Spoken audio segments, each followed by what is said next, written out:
السلام علیکم میرے پیارے ساتھیوں، آج میں تراویح کے دوسرا دن جو ہے اس میں کیا تیاری کی جانی چاہیے وہ آپ کو لیے چلتا ہوں ایک سفر میں۔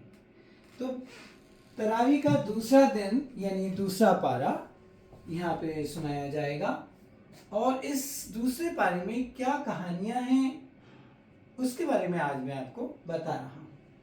دوسرے پارے میں حضرت ابراہیم کی کہانی ہے۔ حضرت ابراہیم علیہ السلام کی کہانی ہمیں اللہ پر پورا بھروسہ، صبر اور سچی نیت کا سبق سکھاتی ہے۔ حضرت ابراہیم علیہ السلام بچپن سے سمجھتے تھے کہ مورتیاں نہ سن سکتی ہیں، نہ کسی کی مدد کر سکتی ہیں۔ اصلی مددگار اور راہ دکھانے والا تو صرف ایک اللہ ہے۔ انہوں نے اپنے گھر والوں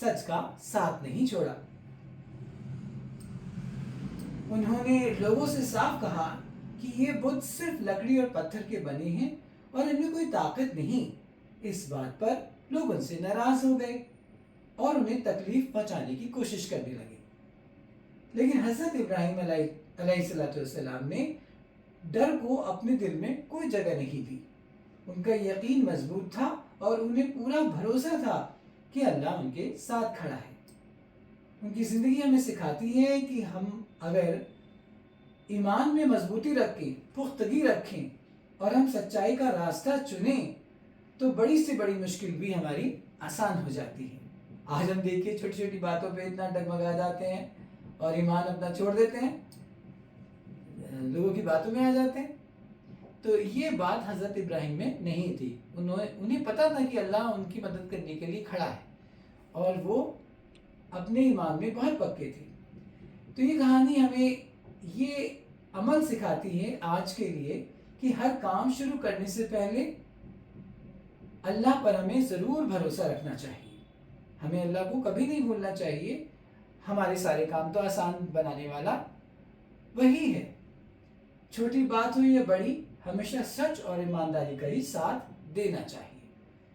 آج کسی ایک انسان کی ہمیں ضرور مدد کرنی چاہیے۔ جب یہ کہانی ہمیں دوسرے پارے میں سنائی دی اور دوسرا دن تھا تراویح کا، تو ہمیں ضرور عہد کرنا چاہیے کہ آج ہم کسی انسان کی مدد کریں گے، چاہے وہ چھوٹی سی مدد کا ہو کیوں نہ ہو۔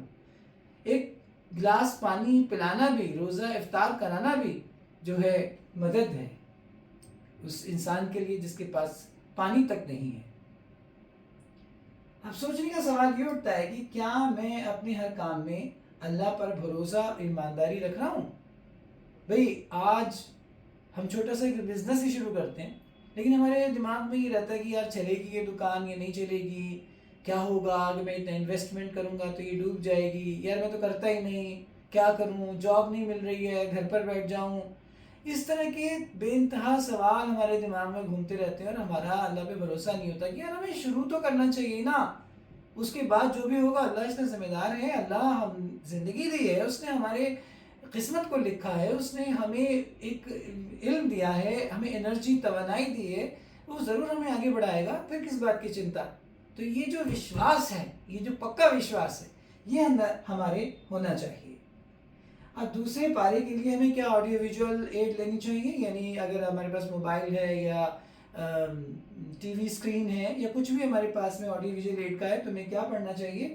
سورہ البقرہ کو ہمیں اس میں ترجمے کے ساتھ، تلاوت کے ساتھ پڑھنا چاہیے، کیونکہ اس میں زیادہ تر دوسرے پارے میں سورہ البقرہ کا حصہ ہے، تو سورہ البقرہ پڑھنا چاہیے۔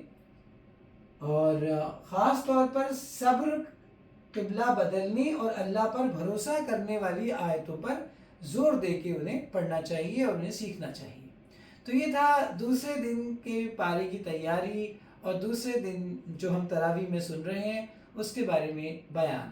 امید ہے آپ کو اس سے فائدہ ہوگا اور آپ اپنے ایمان میں اور بڑھتے چلے جائیں گے۔ جزاک اللہ خیر۔